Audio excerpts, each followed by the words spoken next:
नमस्कार बच्चों, YouTube channel शिक्षालय में आप सभी का स्वागत है। मेरा नाम है रेणु यादव। इस YouTube चैनल के माध्यम से हम क्लास 9 से लेकर फर्दर क्लासेस की केमिस्ट्री, कुछ और सब्जेक्ट्स डिस्कस करते हैं। आपको जो जब सहूलियत हो तब आप वो पढ़ सकते हैं।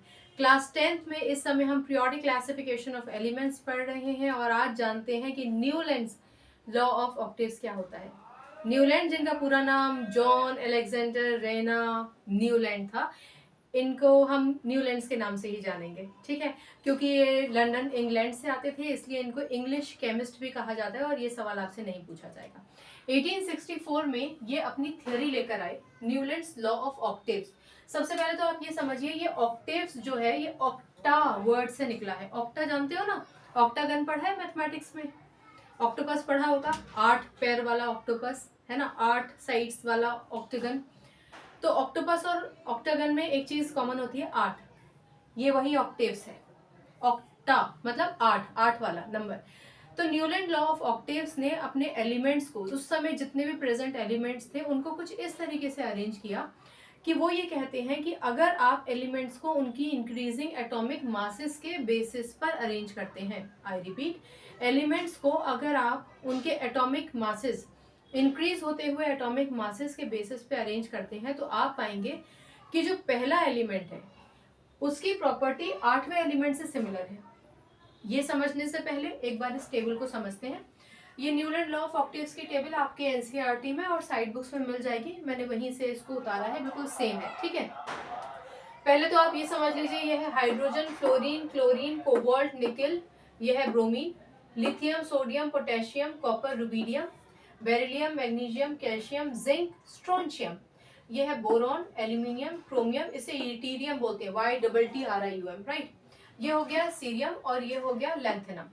ये है कार्बन, सिलिकॉन, टाइटेनियम, इंडियम और जिरकोनियम। ये हो गया आपका नाइट्रोजन, फास्फोरस, मैग्नीशियम, आर्सेनिक, यहाँ कुछ नहीं, यहाँ कुछ नहीं, ऑक्सीजन, सल्फर, आयरन और ये हो गया आपका सेलेनियम, ठीक। अगर आप ध्यान से देखें तो 1 2 3 4 5 रोज है और कॉलम्स कितने हैं, 1 2 3 4 5 6 7 है हमारे पास कॉलम्स, ठीक है। 5 रो और 7 कॉलम्स में इन्होंने उस समय प्रेजेंट एलिमेंट्स को क्लब कर दिया था। क्लब करने के पीछे का लॉजिक वही था। ये कहते थे कि कोई भी एलिमेंट आप ले लीजिए, मान के चलो कि मैं लिथियम की बात करती हूँ। ये कहते हैं अगर लिथियम को आपने पहला एलिमेंट मान लिया तो गिनती शुरू कीजिए आगे की तरफ, चलिए 1 2 3 4 5 6 7 8, 8वें नंबर पे आ गया सोडियम। तो इनका मानना है कि अगर आप लिथियम और सोडियम की प्रॉपर्टीज को कंपेयर करेंगे तो सेम होगा। ऑल्सो इन्होंने कहा कि अब अगर आप लिथियम से गिनती शुरू करें, यानी अगर मैं लिथियम को नंबर 1 पे मान लूं और यहां से गिनती शुरू करूं 1 2 3 4 5 6 7 8, तो ये हो गया पोटेशियम पर आकर मेरी गिनती रुकी है। तो इनका मतलब था कि अगर आप मेरे दिए हुए इस क्लासिफिकेशन में किसी भी एलिमेंट को नंबर 1 मानते हैं और वहां से गिनती शुरू करते हैं तो उसके नीचे आएगा नंबर 8 एलिमेंट और उन दोनों की ऊपर नीचे वाले एलिमेंट्स की प्रॉपर्टीज सेम होगी। अगर आप ध्यान से देखें, अदरवाइज बता देती हूँ, अगर कभी मानो ये पूछ लिया जाए कि डोबोहाइनर ट्रायड्स का कहीं न्यूलैंड लॉ ऑफ ऑक्टेव्स में है क्लबिंग, तो है। ये लिथियम, सोडियम और पोटेशियम आप डोबोहाइनर में पढ़कर आए हैं ना, एल्कली मेटल के अंडर हम इसको पढ़ते थे। तो डोबोहाइनर ने जो ट्रायड्स दिया था, इत्तेफाक से वही न्यूलैंड लॉ ऑफ ऑक्टेव्स में भी आ गया है, ठीक है। हालांकि इनका सीधा संबंध नहीं हो सकता है, बट एक इत्तेफाक है ये, अगर आपसे पूछ लिया जाए तो। चलिए आगे बढ़ते हैं। यही पैटर्न जो हमने यहाँ अपनाया, अगर आप हाइड्रोजन के केस में अपनाते हैं, हाइड्रोजन से गिनती शुरू करते हैं तो 8वां एलिमेंट होगा फ्लोरीन। फ्लोरीन को पहला एलिमेंट मान ले तो क्लोरीन होगा 8वां एलिमेंट, क्लियर। सिमिलरली अगर आप बेरिलियम से गिनती शुरू करें 1 2 3 4 5 6 7 8, तो आपकी गिनती 8वें नंबर पे मैग्नीशियम पर आके रुकती है। मैग्नीशियम से शुरू करें तो कैल्शियम पे आके रुकती है, ठीक है। तो आखिरकार अगर इन्होंने एलिमेंट्स को इस तरीके से अरेंज किया था तो फिर क्या प्रॉब्लम है। हम लिमिटेशंस ऑफ न्यूलैंड्स के ही जिक्र क्यों करते हैं, क्वेश्चंस भी उसमें से ज्यादा पूछे जाते हैं। न्यूलैंड के जो किसी किसी की भी थ्योरी में अगर कुछ ऐसा पहलू आ जाए जिसे केमिस्ट समझा ना पाए, तब आप उसको कहते हैं कि वो पर्टिकुलर केमिस्ट का या साइंटिस्ट का ड्रॉबैक था या लिमिटेशंस थी। कुछ किताबें में आप पढ़ेंगे कि न्यूलैंड लॉ ऑफ ऑक्टेव्स या फला किसी की भी थ्योरी को डिस्कार्ड कर दिया गया। तो डिस्कार्ड करने का मतलब ये नहीं होता कि कैंसिल कर दिया गया, नहीं, उनसे कुछ सवाल पूछे गए जिनके उत्तर वो सही तरीके से नहीं दे पाए, इसलिए उनकी थ्योरी के बेसिस पर हम फर्दर मॉडर्न टाइम में उनकी थ्योरी के बेसिस हिसाब से नई पढ़ाई करते हैं। जो नई थ्योरी रिवाइज हुई जिसमें कोई शंका नहीं थी उसके बेसिस पे पढ़ाई करते हैं, ये होता है डिस्कार्ड का मतलब। चलो अब इसकी बात करते हैं। तो इस थ्योरी को क्यों, इसके लिमिटेशंस क्या है, ड्रॉबैक्स क्या है, या फिर न्यूलैंड लॉ ऑफ ऑक्टेव्स को डिस्कार्ड क्यों किया गया, अगर आपसे ये पूछा जाए। तो पहली बात तो ये है कि ये जो थ्योरी है ये सिर्फ कैल्शियम तक एप्लीकेबल है, कैल्शियम के बाद ये एप्लीकेबल नहीं होती है। आप कितनी भी गिनती शुरू कर दीजिए, एलिमेंट्स की प्रॉपर्टीज मैच नहीं करेंगी। जैसे अगर आप क्लोरीन को पहला एलिमेंट मान ले, 1 2 3 4 5 6 7 8, तो ये आ रहे हैं नीचे, तो क्लोरीन और कोबाल्ट निकल की तो प्रॉपर्टी मैच ही नहीं करती है, ठीक है। तो कैल्शियम के बाद यहाँ तक सब ठीक चल रहा था, लेकिन यहाँ के बाद के जितने भी एलिमेंट्स हैं उनकी प्रॉपर्टीज में ये सीक्वेंसिंग और सिमिलैरिटी एलिमेंट्स के बीच की नहीं मिल रही थी, पहली बात। दूसरी बात, न्यूलैंड ने ये कहा कि 56 एलिमेंट्स ही एग्जिस्ट करेंगे। आज आप 118 एलिमेंट्स पढ़ते हैं, अब मुझे करेक्ट कीजिएगा अगर मैं एक आध ऊपर नीचे बोल रही हूँ, तो 118 elements to my best knowledge हम पढ़ रहे हैं। और उस समय न्यूलैंड ने कहा कि जो प्रेजेंट एलिमेंट्स हैं उनकी मैंने टेबल बना दी है, और हद से हद अगर एग्जिस्ट भी करेंगे तो 56 एलिमेंट्स ही एग्जिस्ट करेंगे। इनकी ये थ्योरी भी गलत थी। इसके अलावा जस्ट बिकॉज कि इनको कुछ एलिमेंट्स को फिट करना था, तो इन्होंने कुछ इस तरीके की फिटिंग कर दी एलिमेंट्स की जिसको ये खुद जस्टिफाई नहीं कर पाए। जैसे कि अगर आप यहाँ देखेंगे तो हाइड्रोजन, फ्लोरीन, क्लोरीन और ब्रोमीन आप सब जानते हैं ये सब गैस है। तो आखिरकार यहाँ पर इस कोबाल्ट और निकल का क्या मतलब है? कोबाल्ट और निकल तो ये तो हेलोजन्स हैं, आप जानते हैं, और ये है मेटल्स। तो कोबाल्ट और निकल इस रो में क्या कर रहे हैं, इस कॉलम में क्या कर रहे हैं, इनका क्या काम है? इनकी प्रॉपर्टी तो क्लोरीन के जैसे मैच कर ही नहीं सकती है। तो जब न्यूलैंड से ये पूछा गया कि भैया पहले वाले रो में तुमने सारे हेलोजन रखे थे, तो ये कोबाल्ट और निकल नाम के एलिमेंट्स यहाँ क्या कर रहे हैं? ठीक है, एलिमेंट्स मैंने आपको बताया था, मेटल्स, नॉन मेटल्स, मेटलॉइड, सबको एलिमेंट्स कहते हैं, अदरवाइज स्पेसिफिकली ये मेटल्स हैं। न्यूलैंड ये जस्टिफिकेशन नहीं दे पाए।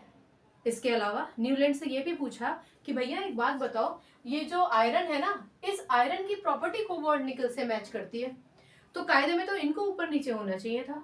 आयरन की प्रॉपर्टी कोबाल्ट, आयरन, कोबाल्ट और निकल, इन तीनों की प्रॉपर्टीज लगभग एक जैसी हैं, तो कायदे में इनको पास पास होना चाहिए था। लेकिन आयरन तो यहाँ है और कोबाल्ट वहां कहीं दूसरी रो में है, तो इसका कारण भी बता दो। इन सारी चीजों को न्यूलैंड नहीं बता पाए, इसलिए इनकी थ्योरी के हो गए लिमिटेशंस या ड्रॉबैक्स, या आप कहते हैं इनकी थ्योरी डिस्कार्ड कर दी गई। मैं फिर बता दूं, डिस्कार्ड करने का ये मतलब नहीं होता है कि आप इनकी थ्योरी को कैंसिल कर दें, दरकिनार कर दें, नजरअंदाज कर दें, नहीं। इसका सिर्फ इतना मतलब है कि कुछ ड्रॉबैक्स रह गए थे जिसको पर्टिकुलर साइंटिस्ट जस्टिफाई नहीं कर पाए थे, ठीक है। तो न्यूलैंड लॉ ऑफ ऑक्टेव्स जब कभी भी आपसे पूछा जाएगा तो ज्यादातर तो इसके लिमिटेशंस पूछे जाते हैं। मैं आपको याद करा देती हूँ। पहली बात, एप्लीकेबल टिल कैल्शियम ओनली, सिर्फ कैल्शियम तक एप्लीकेबल था। दूसरा, इन्होंने कहा 56 एलिमेंट्स ही एग्जिस्ट करेंगे। आज हम 118, 100 से तो ऊपर ही पढ़ रहे हैं, 110 से भी ऊपर पढ़ रहे हैं बल्कि। फिर इन्होंने कोबाल्ट और निकल को पहली रो में रख दिया, ऐसे एलिमेंट्स के साथ रखा जिनकी प्रॉपर्टीज कोबाल्ट और निकल से बिल्कुल अलग थी, और ये इसको जस्टिफाई नहीं कर पाए। तो कोबाल्ट और निकल को ऐसे एलिमेंट्स के साथ रखना जिनकी प्रॉपर्टीज इन दोनों के जैसी नहीं है, इसका जस्टिफिकेशन नहीं मिल पाया। और चौथा रीजन ये है कि आयरन, जिसकी प्रॉपर्टी कोबाल्ट और निकल के जैसी थी, उस आयरन को तो यहाँ इन्होंने तीसरी रो में रखा है और ये चौथी रो में है, और दोनों पोल्स अपार्ट है, दूर दूर बैठे हुए, एक उस कोने में और एक इस कोने में। इसका भी एक्सप्लेनेशन न्यूलैंड नहीं दे पाए, इसीलिए न्यूलैंड की थ्योरी को फर्दर नहीं कैरी फॉरवर्ड नहीं किया गया। लेकिन एक बात न्यूलैंड लॉ ऑफ ऑक्टेव्स की थ्योरी से बहुत अच्छे से समझ में आई, जो डोबो हाइनर ने भी समझाई थी, कि भाई अगर आप एक पर्टिकुलर अरेंजमेंट करते हैं एलिमेंट्स का, तो कुछ तो सिमिलैरिटी है केमिकल प्रॉपर्टीज के बीच में। इन्होंने क्या किया, इन्होंने इंक्रीजिंग एटॉमिक मासेस, अगर आप देखेंगे तो इन सबके एटॉमिक मासेस ये इंक्रीजिंग ऑर्डर में है एटॉमिक मासेस, ठीक है। तो इन्होंने कहा अगर इंक्रीजिंग एटॉमिक मासेस के बेसिस में मैं एलिमेंट्स को अरेंज करता हूँ, तो मैं देखूंगा कि पहले एलिमेंट और 8वें एलिमेंट की प्रॉपर्टी सेम होती है। और वो कहीं ना कहीं काम आया अब जो हम मॉडर्न पीरियोडिक टेबल पढ़ते हैं उसमें। फर्क सिर्फ इतना है कि इनकी थ्योरी बेस्ड थी एटॉमिक मास पे, ये बात याद रखना। इनकी जो थ्योरी थी वो एटॉमिक मास पर बेस्ड थी। एटॉमिक मास का हम ऑलरेडी कई बार डिस्कशन कर चुके हैं, जबकि जो मॉडर्न पीरियोडिक टेबल है जिसे अब हम पढ़ते हैं, फॉलो करते हैं, वो एटॉमिक नंबर के बेसिस पे है। ठीक है, तो मुझे लगता है कि न्यूलैंड लॉ ऑफ ऑक्टेव्स की सारी जानकारी मैंने आपको दे दी है। हाँ जी, सारी जानकारी दे दी है। अगर आपको कोई डाउट है तो पूछिए। हम बार बार कहते हैं कि शिक्षालय का एक बहुत बड़ा मकसद है कि आपको केमिस्ट्री का रट्टाफिकेशन ना करना पड़े। आप सिर्फ उसको सुने, समझे, याद हो जाएगा। याद नहीं हुआ? 4 points applicable till calcium only, 56 elements exist करेंगे, कोबाल्ट निकल को साथ रख दिया, जबकि उसकी प्रॉपर्टीज बाकी के एलिमेंट से अलग थी। और आयरन जिसकी प्रॉपर्टीज कोबाल्ट निकल के जैसी थी, उसको इन दोनों से दूर रख दिया। हो गए 4 ड्रॉबैक्स, हो गए 4 लिमिटेशंस, या हो गए ये 4 वो रीजंस जिसकी वजह से न्यूलैंड की थ्योरी को डिस्कार्ड किया जाता है। आई होप आपको ये सब समझ में आ गया होगा। अच्छा, न्यूलैंड लॉ ऑफ ऑक्टेव्स में क्या है? ऑक्टेव्स, ऑक्टेव्स का मतलब समझ गए ना? तो ऐसे ट्रिक्स लगा के याद करो। ऑक्टेव्स मतलब 8 एलिमेंट्स का ग्रुप। पहला एलिमेंट 8वें एलिमेंट के साथ सेम प्रॉपर्टी शो करेगा। I hope this is clear. Okay fine, चलिए तो आज के लिए इतना ही। अगली बार मिलने तक अपना ख्याल रखिए, खुश रहिए। डाउट है तो प्लीज पूछिए और अपने लक्ष्य की ओर देखते रहिए। लक्ष्य मिलेगा जरूर, थोड़ी सी चीजें तो करनी पड़ेंगी, मेहनत तो करनी पड़ेगी। ठीक है, अपना ख्याल रखिए, खुश रहिए। नमस्कार।